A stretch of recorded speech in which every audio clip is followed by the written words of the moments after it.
నేను సినిమాలు చూస్తాను, బట్ మీరు చెప్పిన సినిమా టైటిల్ కూడా నాకు రిజిస్టర్ కాల.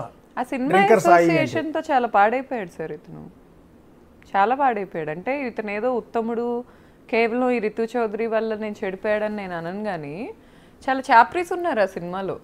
ఆ ఐశ్వర్య శర్మ అనే అదో పెద్ద వేస్ట్ ఫెలో.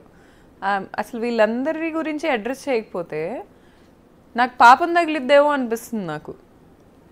ఎందుకంటే ఈ అమ్మాయి ఇంత ఓపెన్ గా వస్తుంది వెళ్తుంది, ఎంతమంది ఫ్లాట్స్ క్యారెక్టర్ ఆర్టిస్ట్. ఇంకొక హీరోయిన్ ఐశ్వర్య శర్మ. ఓకే, అమ్మాయి హీరోయిన్. మిమ్మల్ని బెదిరించింది ఎవరండి?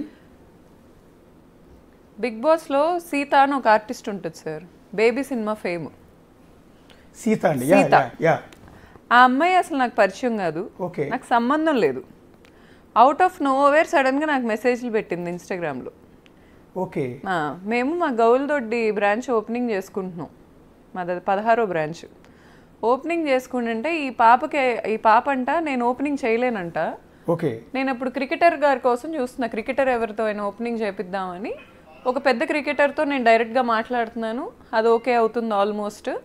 ఆ టైంలో ఏమైందంటే వరల్డ్ వార్ జరిగిద్ది అనే పాయింట్ వచ్చింది కదా, ఇది యుద్ధాలు జరిగి. ఆ పాయింట్లో క్రికెట్ అంతా షిఫ్ట్ చేశారు, స్కెడ్యూల్ మారింది.